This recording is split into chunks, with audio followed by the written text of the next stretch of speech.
고단한 시절 지날 때 깊은 한숨 내쉴 때 그런 풍경 보시며 단식하는 분 있네.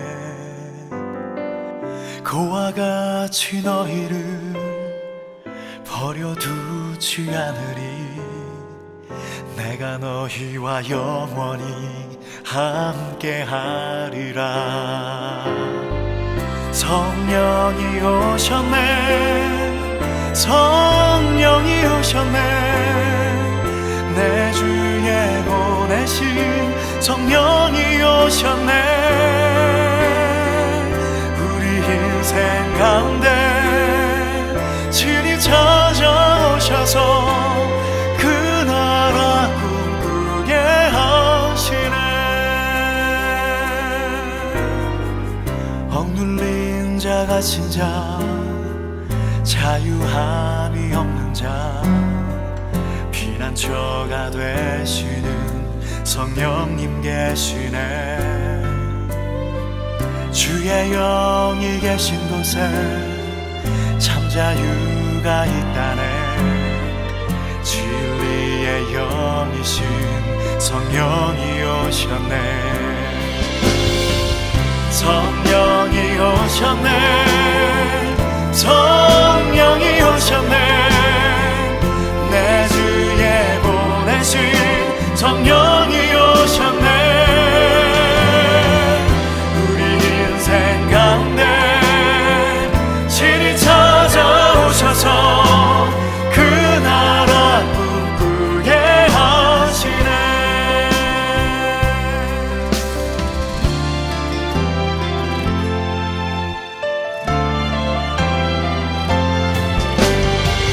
성령이 오셨네, 내 주에 보내신 성령이 오셨네. 우리 인생 가운데 친히 찾아오셔서 그 나라 꿈꾸게 하시네. 성령이 오셨네, 성령이 오셨네. 내 주에 보내신 성령이 오셨네. 우리 인생 가운데 친히 찾아오셔서 그 나라 꿈꾸게 하시네.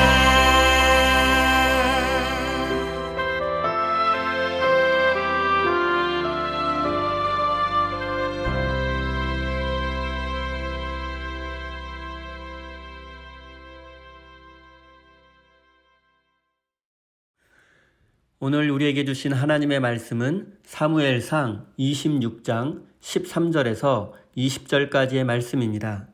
다 같이 화면을 보시면서 함께 읽겠습니다. 다윗이 맞은편으로 건너가 멀리 산 꼭대기에 섰다. 다윗과 사울 사이의 거리가 꽤 멀어졌다. 여기서 다윗이 사울의 부하들과 넬의 아들 아브넬에게 소리쳤다. 아브넬은 대답을 하여라. 아브넬이 대답하였다. 내가 누구이기에 감히 소리를 쳐서 임금님을 깨우느냐. 다윗이 아브넬에게 호통을 쳤다. 너는 산의 대장부가 아니냐. 이스라엘 천지에서 너만한 대장부가 어디에 또 있느냐. 그런데 내가 어째서 너의 상전인 임금님을 잘 보호하여 드리지 않았느냐. 백성 가운데 한 사람이 너의 상전인 임금님을 범하려고 이미 들어갔었다. 너는 이번에 너의 책임을 다하지 못했다. 주님께서 확실히 살아계심을 두고 말하지만 너희가 주님께서 기름 부어 세우신 너희의 상전을 보호해 드리지 못했으니 너희는 이제 죽어 마땅하다. 그러므로 너는 이제 왕의 창이 어디로 갔으며 왕의 머리맡에 있던 물병이 어디로 갔는지 어서 찾아보도록 하여라. 사울이 다윗의 목소리를 알아듣고 말하였다. 나의 아들 다윗아, 이것이 정말로 너의 목소리냐? 다윗이 대답하였다. 나의 상전이신 임금님, 그러합니다. 그런 다음에 다윗이 말하였다. 나의 상전이신 임금님은 어찌하여 이렇게 임금님의 종을 사냥하러 나오셨습니까? 내가 무슨 잘못을 저질렀습니까? 내 손으로 저지른 죄악이 무엇입니까? 나의 상전이신 임금님은 이 종이 하는 말에 귀를 기울여 주시기 바랍니다. 임금님을 충동하여 나를 치도록 시키신 분이 주님이시면 나는 기꺼이 희생 제물이 되겠습니다. 그러나 임금님을 충동하여 나를 치도록 시킨 것이 사람이면 그들이 주님에게서 저주를 받기를 바랍니다. 주님께서 유산으로 주신 땅에서 내가 받을 몫을 받지 못하도록 하고 나더러 멀리 떠나가서 다른 신들이나 섬기라고 하면서 나를 쫓아낸 자들이 바로 그들이기 때문입니다. 그러니 이제 주님으로부터 멀리 떨어진 이 이방 땅에서 내가 살해당하지 않게 하여 주시기를 바랍니다. 어찌하여 이스라엘의 임금님이 사냥꾼이 산에서 메추라기를 사냥하듯 겨우 벼룩 한 마리 같은 나를 찾으러 이렇게 나서셨습니까? 아멘. 하나님께서 이 말씀을 통하여 우리에게 은혜 주시기를 원합니다. 하나님의 크신 사랑과 은총이 여러분의 삶에 함께 하시기를 빕니다. 오늘은 억울함을 호소하는 다윗이라는 제목으로 함께 하나님의 말씀을 나누겠습니다. 우리는 지난주에 다윗이 사울왕을 죽일 수 있는 기회가 있었지만 하나님께서 기름 부어 세우신 왕을 죽일 수 없다며 살려준 이야기를 살펴보았습니다.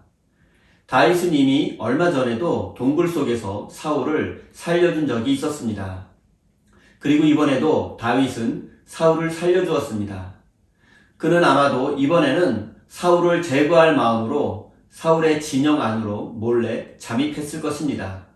그리고 이 지겨운 도망자 생활을 끝내고 싶었을 것입니다. 그리고 사울의 부하들이 모두 잠들어 있었을 때에 결정적인 기회가 있었지만 그는 이번에도 하나님께서 기름 부어 세우신 왕을 자신의 손으로 죽일 수 없다며 사울을 또다시 살려주었습니다. 그는 아마도 그 순간에 하나님께 원수를 갚아달라고 기도했던 자신의 기도가 떠올랐을 것입니다. 그리고 자신이 해야 할 일은 하나님의 뜻을 실천하는 것이고 원수 갚는 일은 하나님의 일이라고 생각했을 것입니다. 그렇기 때문에 다윗은 사울을 또다시 살려줄 수 있었던 것입니다. 다윗은 잠들어 있는 사울의 창과 물병만을 가지고 조용히 그곳을 빠져나왔습니다. 그리고 사울의 군대가 추격하기 어려운 산속에서 사울의 진영을 향해서 한밤중에 사울의 최측근 장군이었던 아브넬을 향해서 큰 소리로 외쳤습니다. 아브넬 장군은 사울 정권 하에서 막강한 권력을 누렸으며 사울이 죽은 후에도 북쪽 지파들에서 가장 영향력이 강한 장군이었습니다. 그리고 그는 현재 왕의 경호 책임을 맡고 있습니다.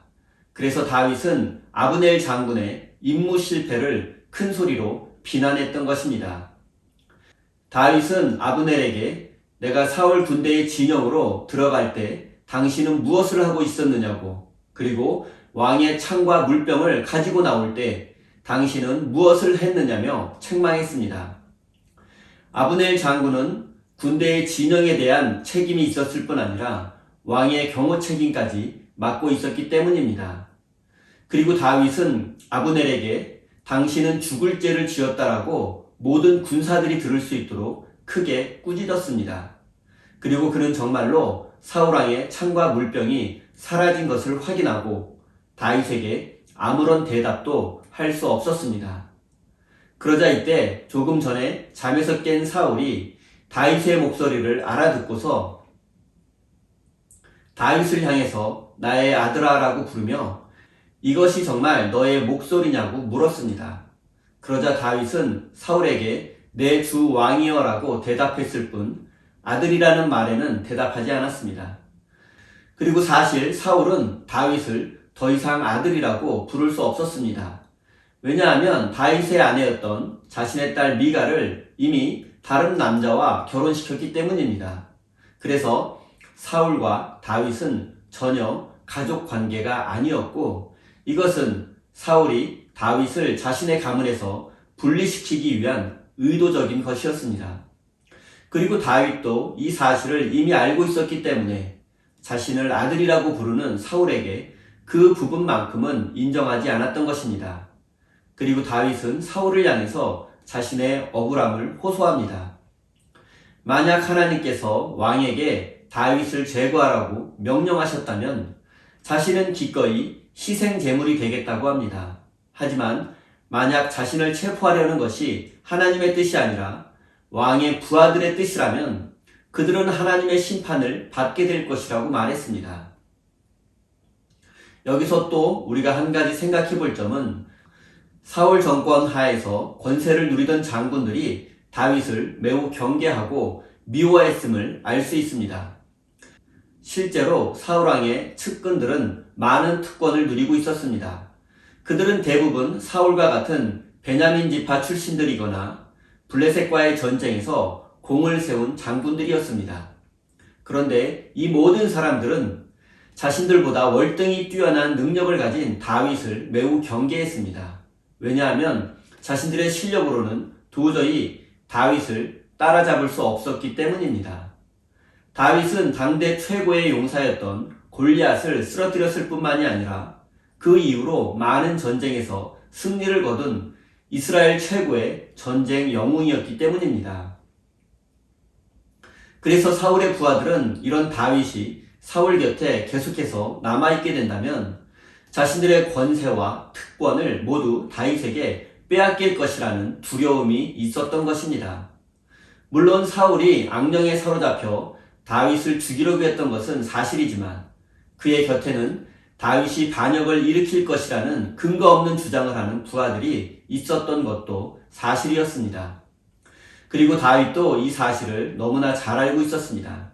그래서 자신을 제거하려는 사울의 신하들에게 하나님의 심판이 임하기를 바랬던 것입니다. 그리고 다윗의 말 중에서 또 한 가지 주목해 보아야 할 것이 있습니다. 그것은 사울의 부하들에 관한 것입니다. 사울의 부하 장군들은 자신이 이스라엘 땅에서 멀리 떠나 다른 신들을 섬기기를 바랬기 때문에 자신을 쫓아내려고 했다는 점입니다.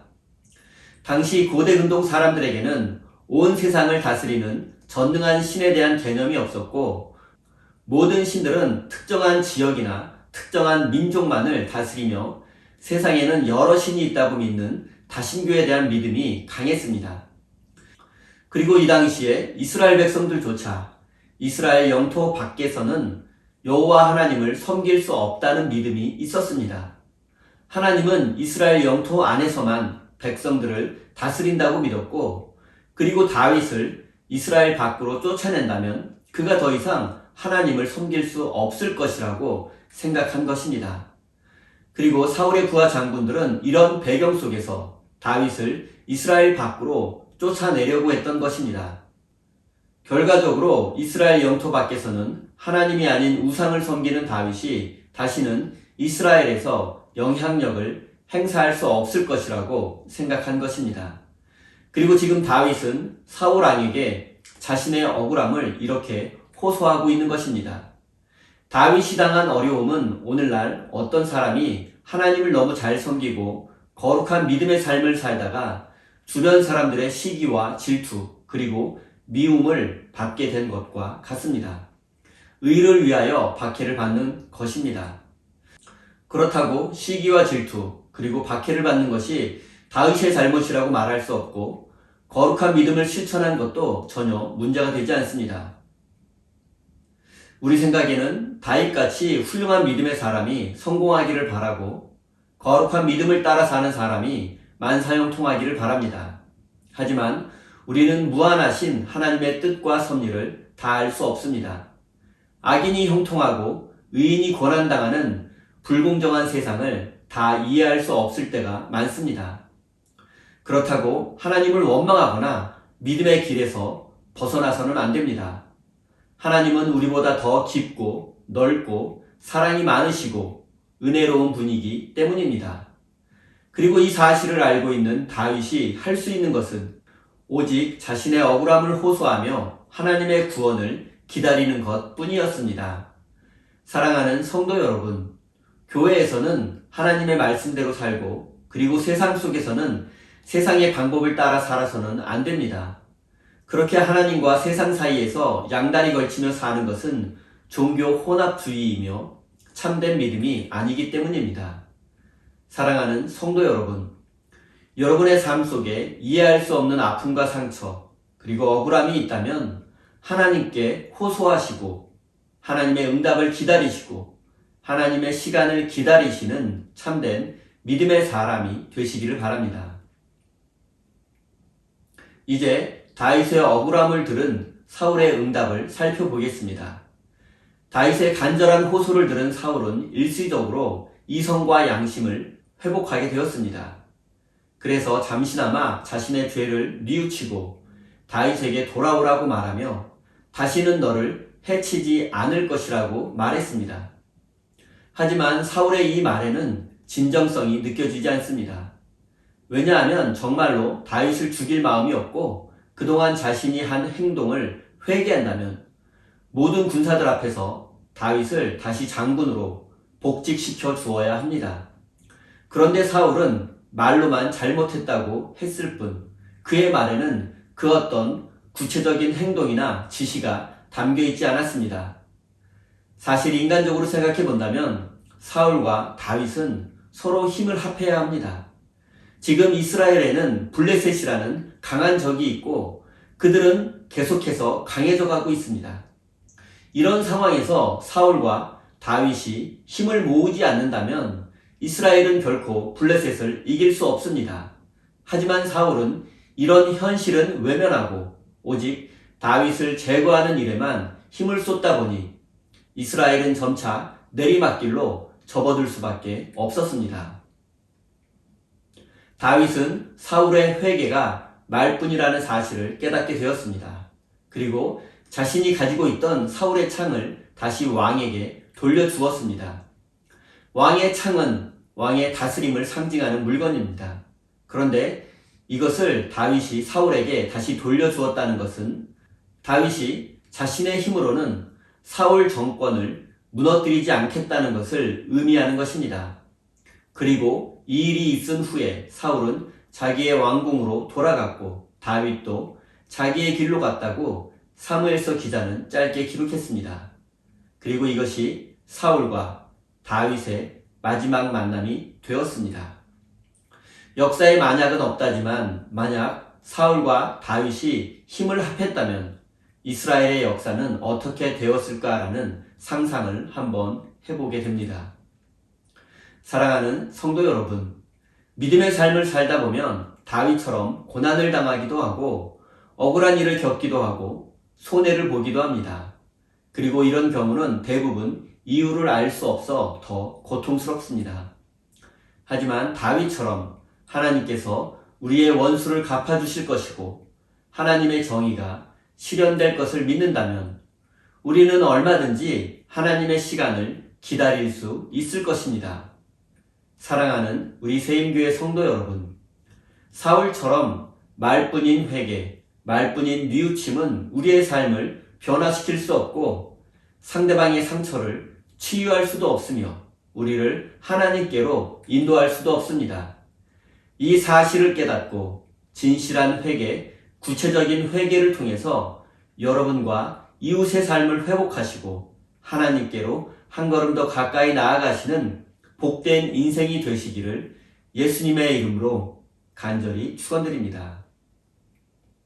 우리 다 함께 주신 말씀 가슴에 새기며 기도의 자리로 나아가겠습니다.